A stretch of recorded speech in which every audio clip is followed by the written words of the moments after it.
예를 들면 이런 단추 부분도 요렇게 하면은 와 완전 간단. 아 편안.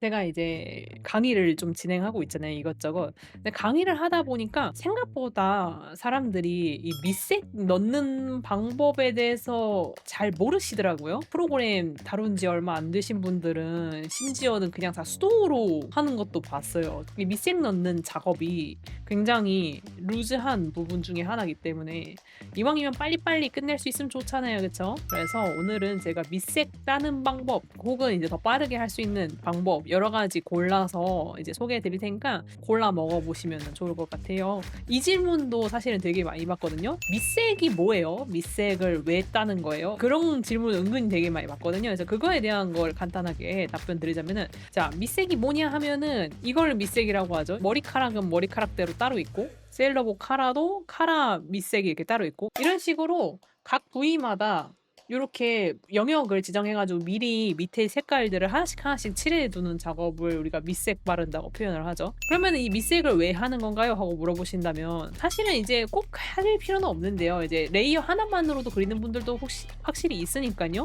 꼭 밑색을 뭐 100% 무조건 해야 한다는 건 아닌데, 밑색을 하면은 본인이 편합니다. 정신 건강에 좋아요. 여러분들 가끔씩 쇼츠 보다 보면은 마스킹 테이프 쓰는 거 본 적 있죠? 마스킹 테이프 이렇게 딱 붙여가지고 거기다가 이렇게 도료 전체적으로 쫙 바른 다음에 테이프 쫙 떼내면은 그 부분만 칠이 안 돼 있고 그러잖아요. 그런 거 본 적 있죠?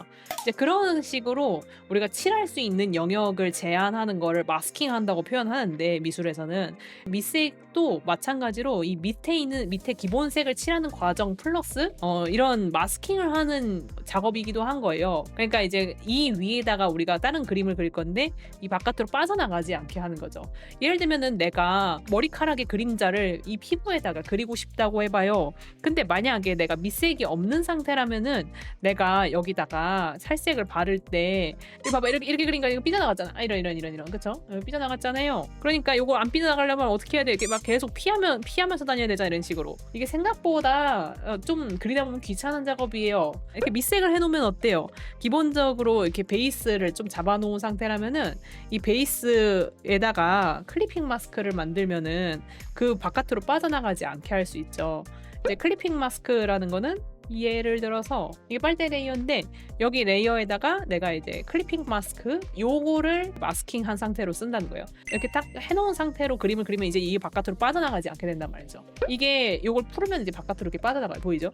클리핑 마스크 상태가 되어 있으면은 아주 편하게 그림을 그릴 수 있게 됩니다. 그래서 미래의 고통을 조금 미리 작업을 하는 거라고 생각하시면 돼요. 자, 그럼 밑색을 작업을 하려면은 각 부위마다 레이어를 하나씩 이렇게 줘야 되죠. 예를 들면 눈 밑색 하나 레이어, 머리카락 있으면 머리카락 레이어, 이런 식으로 이제 밑색을 하나씩 작업을 해야겠죠. 자, 그렇게 일일이 레이어를 나눠주시면 되는데, 그럴 때 이제 이런 거 궁금하신 분들 있을 거예요.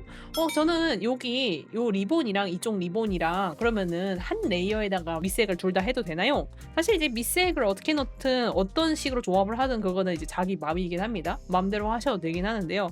근데 제가 권장하는 거는 웬만하면은 색깔이 다르면은 좀 분리하시는 걸 추천해요. 왜냐면 나중에 보정할 때 편하지 않거든요. 예를 들면 여기 커피는 까만색이고 여기는 흰색인데 내가 이거 보정 툴 누르면은 얘랑 두 개를 동시에 고려하면서 보정을 해야 되잖아요. 이제 그런 것들이 좀 귀찮아요. 그러니까 나중에는. 매주 일요일 6시 생방송. 자, 밑색을 따는 방법 여러 가지 한번 제가 설명을 드릴게요. 방법이 여러 가지가 있어요. 일단은 제가 지금 선 딴 게 연필 툴이기 때문에 조금 투명도가 있는 편입니다. 펜툴 같은 경우에는 조금 투명도가 없기 때문에 이거는 이제 버킷 툴로 쉽게 밑색을 딸 수 있어요. 예를 들어 이런 식으로 선을 땄으면은 이 페인트통 툴을 보면은 여러 가지 종류의 툴이 있잖아요. 이제 쟤는 일본어로 써 있긴 한데 여러분들은 이제 한국어로 이제 편집 레이어만 참고 아니면은 이제 다른 레이어를 참고 이렇게 적혀 있을 겁니다. 다른 레이어 참고를 누르시면 돼요. 이 상태에서 버킷 툴로 원하는 컬러를 그냥 여기를 뿅 하고 눌러주기만 해도 이렇게 바로 찹니다. 그래서 펜 툴로 작업하면은 이게 조금 편해지긴 해요. 이런 식으로 한 번에 얘가 딱 잡아서 찾아주거든요. 근데 이런 식으로 연필 툴 툴로 되어 있는 경우에는 이게 모서리가 이렇게 뾰족뾰족하다 보니까 이렇게 됩니다. 그래서 좀 보기 좋지 않죠? 그래서 보통 연필 툴 하시는 분들이 이게 밑색할 때 조금 고생을 합니다. 자, 그러면은 요거는 이제 어떻게 하면 좋으냐? 여기 왼쪽에 보면 영역 확대 축소라고 있어요. 버킷툴 메뉴 기본 메뉴에 보면은 요거를 활성화를 시켜주시면은 실제 칠하는 것보다 좀 더 커지게 칠할 수 있습니다. 예를 들면은 이 상태에서 이렇게 버킷툴 딱 누르면은 딱 그 선 끝에 맞춰서 칠해졌죠. 근데 만약에 내가 영역 확대 축소를 1픽셀 올리면은 약간 넘어갑니다. 보여요? 살짝 넘어가죠. 그러면 내가 조금 더 늘리면은 더 넘어갔죠. 그러면은 얘가 어느 정도는 이 사이의 간극을 좀 채워준다는 거예요, 자동으로. 그래서 이 방법을 이용을 하면은 그래도 그나마 이런 식으로 아까 보이죠? 아까는 여기가 가운데가 하얗게 남아있었는데 지금 좀 덜해졌잖아요.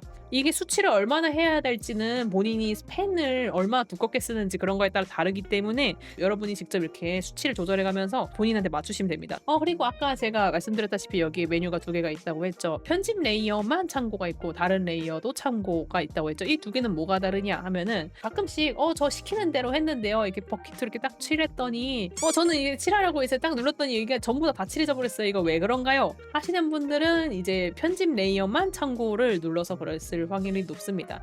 이게 뭐냐면은요, 쉽게 얘기하면은 이게 선화 레이어, 지금 동그라미의 선화, 그리고 제가 지금 채색하고자 하는 부분은 여기에요. 그쵸? 여기에다가 지금 이 보라색을 바르고 싶은 거란 말이에요. 근데 그러려면은 사실 얘는 비어있는 레이어죠. 얘를 빼고 나면 여기는 텅 빈 레이어니까 편집 레이어만 참고는 자기 레이어를 기준으로 그 경계선을 보겠다는 뜻입니다. 그래서 사실은 여기가 비어있는 레이어이기 때문에 얘를 보지 않고 그냥 자기 이 레이어 1번 기준으로 칠해버리기 때문에 전부가 다 칠해지게 돼요. 그래서 다른 레이어도 참고로 해주셔야 돼요. 이거는 지금 이 화면 떠 있는 걸 기준으로 경계선을 찾아서 칠하는 기능이기 때문에 이렇게 쉽게 바로 이렇게 실제로는 레이어가 다른 레이어인데도 불구하고 이렇게 쉽게 들어갑니다. 그래서 요거를 항상 쓰셔야 돼요. 그래서 이렇게 버킷 툴로 할 수 있으면 가장 쉬운 방법인데요. 사실 이제 아까도 말씀드렸다시피 이 연필 툴에 한해서는 좀 이것도 쉽지 않아요. 아까 제가 이렇게 했을 때 잘 됐다고 말은 했지만은, 근데 이것도 막상 쓰다 보면 봐봐요. 이게 결국에는 이런 것들이 이제 빈틈이 조금씩 생기고 보기 좋지 않거든요. 그래서 두 번째 방법, 이거는 보통 이제 이렇게 연필 툴로 펜선을 쓰시는 분들이 많이 쓰는 방법인데 노가다를 띄는 겁니다. 어떻게 하냐면요, 여기를 이제 G펜 같이 또렷한 툴을 이용을 해서 여기 경계선을 잡습니다. 이때 이렇게 펜을, 이렇게 연필 선을 조금 이렇게 살짝 먹어주는 게 좋아요. 그래야지 선이랑 채색이 따로 놀지 않고 깔끔하게 됩니다. 이게 노가다긴 한데 사실 제일 퀄리티 좋은 방법이기도 합니다. 그리고 이 방법은 어떤 툴에서도 쓸 수 있다는 장점이 있죠. 여러분들이 포토샵을 쓰든 프로크리에이트를 쓰든 메디방을 쓰든 뭐든 간에 쓸 수 있는 가장 좋은 방법이에요. 자, 이런 식으로 여기 보면은 이 선을 끄고 보면 이렇게 돼 있는 거예요. 그렇죠? 이렇게 한번 테두리 준 다음에 그 다음에 버킷 툴로 그려주면 됩니다. 이때는 편집 레이어만 참고를 쓰시면 좋아요. 우리가 어차피 경계선을 나눠버렸기 때문에 얘만 보고 칠하면 되잖아요. 그래서 편집 레이어만 참고로 이용해가지고 하면은 요 안쪽으로 다 그냥 칠해지기 때문에 이런 식으로 처리할 수 있죠. 가장 노가다지만은 하지만 사실 퀄리티로는 가장 좋은, 빈틈도 안 생기는 베리굿 방법입니다. 자, 요 방법을 쓸 때 이제 펜툴 같은 거가 조금 귀찮으시면은요, 우리 클립 스튜디오에는 올가미 채색이라는 아주 좋은 툴이 있어요. 그래서 요거를 이용을 해도 좋습니다. 올가미 채색이 생각보다 작업이 굉장히 빠른 편이에요. 올가미 채색에 대한 거는 제가 다른 영상에서 설명해 드린 적 있죠. 이렇게 둘러싸면은 알아서 자동으로 칠해지는 기능이 있습니다. 요거는 참고로 포토샵이나 이런 데는 없어요. 클립 스튜디오에만 있는 아주 독특한 툴이죠. 하고 이제 만약에 가운데 부분이 이제 아까처럼 비면은 그 부분은 버킷 툴로 툭 눌러가지고 처리를 해주시면은 됩니다. 자, 이렇게 밑색을 칠할 때 팁 하나 드리자면은 앞에 있는 거가 밑색이 좀 더 선을 먹는 게 좋거든요. 이 선은 사실 리본 선이 아니고 이 빨대의 선이죠. 그렇기 때문에 이 선을 칠할 때 이 부분은 이게 선을 얘가 먹도록 하지만은 여기는 선을 좀 많이 먹지 않게 이렇게 조금 피해서 칠해주면 훨씬 더 퀄리티 좋은 밑색을 만들 수 있으니까 여러분들 칠할 때 이런 것들도 한번 잘 지켜보세요. 은근히 이런 거가 그림 퀄리티에 많이 도움을 많이 줍니다. 여러분 그 밑색이요, 이게 되게 별거 아닌 것 같아도 퀄리티 제대로 안 맞으면은 굉장히 그림이 더러워 보이기 쉬운 느끼는 거 알죠? 아 저는 그림이 완성하면 왜 이렇게 약간 치덕치덕해요. 뭔가 깔끔한 맛이 없어요.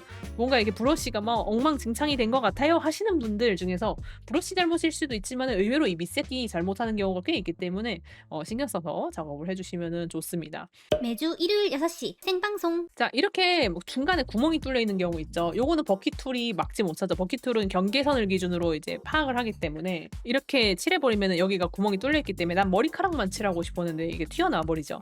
그러면은 요것도 방금의 그거를 조금 응용하시면 좋아요. 여기를 미리 그려놓습니다. 이렇게 이게 아까도 얘기했지만 전체 레이어를 다 보는 거라서 다른 레이어를 참고가 실제로는 약간 이만큼만 그려야 되는 거지만은 요거가 이렇게 닫힙니다. 이런 식으로. 그리고 여기서 이제 두 번째 팁 드리자면은 지금 제가 하는 것처럼 밑색은 좀 요란한 색깔로 하시는 것을 추천해요. 이 코안 캐릭터가 머리카락이 흰색이에요, 여러분. 그래가지고 원래는 밑색을 흰색으로 칠을 해야 된대, 이런 식으로.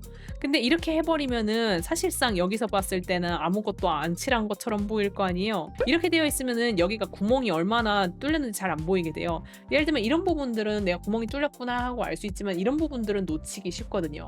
그래서 처음에 밑색을 할 때는 조금 요란한 색깔로 하는 걸 항상 추천합니다. 이렇게 해놓고 보면 이제 구멍 뚫린 게 다 보이죠. 자 이렇게 해서 이제 아까 버킷툴을 쓰는 방법하고 수동으로 둘러싸서 그리는 방법하고 이제 두 가지를 알려드렸는데, 이제 세 번째 방법, 이게 사실은 제일 특징적이죠. 우리 클립 스튜디오가 그림러들의 고충을 잘 안단 말이지. 그래서 밑색을 빨리 딸 수 있게 나온 기능이 있어요. 페인트 톤 툴에 들어가면은 여기 맨 마지막에 이거 에워싸서 칠하기라고 되어 있을 겁니다. 요거를 이용을 하면은 조금 더 빠르게 작업을 할 수 있어요. 자, 요거는 무슨 기능이냐면은 내가 둘러싼 거를 중심으로 해가지고 거기서 자기가 알아서 선화를 찾아서 채색을 하는 기능입니다. 내가 칠하고 싶은 부분을 이렇게 감싸 안아요. 그럼 자기가 선화 찾아가지고 알아서 이렇게 칠해줍니다. 그러면 내가 여기를 이렇게 따라다닐 필요가 없죠. 예를 들면 이런 단추 부분도 이렇게 하면은 와, 완전 간단. 편안. 이거는 장점이 뭐냐면은 선화를 같이 먹어준다는 거예요. 알아서. 아까 버킷툴로 했을 때는 여기가 영역 확대가 제대로 안 돼 있으면은 살짝 남는단 말이죠. 근데 얘는 이제 선화를 온전히 먹는 장점이 있어요. 근데 그게 단점이 되기도 합니다. 일단 이렇게 약간 그 겉에 윤곽이 좀 짜글짜글거려요. 사실 이게 조금 보기 안 좋을 때가 많습니다. 그래가지고 저는 이게 너무 심할 때는 좀 수동으로 좀 다시 이렇게 살짝 잡아주는 편이에요. 그리고 또 하나의 단점은 이게 선화가 이렇게 복잡하게 얽혀 있는 상황에서는 이렇게 칠하면 안 되는 부분에 선화까지 같이 칠해버린다는 단점이 있어요. 어차피 이거 선 켜놓고 나면은 안 보이니까 상관없지 않아요? 라고 생각하기 쉬운데 이거 생각보다 보입니다, 나중에. 그래서 요런 것들 이제 편하다고 이러고 끝 하지 마시고 한 번씩 이렇게 잡아가지고 다시 지우는 과정을 조금 가져가 주시는 것이 좋아요. 사실 이 세 가지 방법을 딱 걔만 쓴다기보다는 대부분 분들이 이 세 개를 돌렸습니다. 상황에 맞춰서. 예를 들면은 이제 그냥 버킷툴로 툭 눌러가지고 해결할 수 있을 것 같으면은 그것만으로 그냥 끝내는 경우도 실제로 많고요. 아니면 너무 복잡하고 섬세한 터치가 필요하다 하면은 그 부분을 이렇게 수동으로 하기도 하고요. 근데 아까 이제 단추 같은 부분들은 그냥 이거 에워 써서 칠하면은 그게 더 빠르잖아요. 그래서 독립적인 것들은 툭툭툭툭 해가지고 완결을 내고 이렇게 돌려써서 처리하는 경우가 많습니다. 세 가지 종류를. 자, 밑색이 전부 다 잡히면은 컬러를 바꿔줘야 되는데 그때는 여기 보시면은 투명 픽셀 잠금이란 버튼이 있죠. 여기에 요걸 딱 눌러주시면은 여기 옆에 여기 마크가 하나 생겨요. 이게 투명 픽셀 잠금 마크인데 요거가 생기면은 이제 요 바깥으로 컬러가 빠져나가지 않게 되거든요. 보이죠? 그래가지고 요걸 이용을 해가지고 내가 바꾸고 싶은 색깔 딱 정한 다음에 요 올가미 채색 툴로 한번 이렇게 쫙 잡아주면은 됩니다. 그러면 이제 내가 원하는 컬러로 바로 바꿔줄 수 있죠. 매주 일요일 6시 생방송. 이 밑색 작업이 되게 조금 지루하기는 한데 그만큼 머리를 쓸 필요는 없는 작업이에요. 그래가지고 어떻게 보면 좀 더 편하게 옆에다가 애니메이션이나 드라마 하나 틀어놓고 하기에도 부담 없는 작업 중에 하나긴 해요. 채색할 때 그렇게 하면 안 되거든요. 집중 안 돼가지고 그림 망가지기 쉬워요. 밑색은 오히려 그렇게 해도 퀄리티에 큰 문제가 없기 때문에 느긋하게 하시다 보면은 또 생각보다 또 오래 걸리지 않는 게 이 밑색 작업이기도 하거든요. 그러다 보면 어느 순간 완성돼 있고 합니다. 마끼아또 선생님의 강의를 더 자세히 알고 싶다면 이쪽이야. 재미가 재능이 될 때까지. 아토리얼.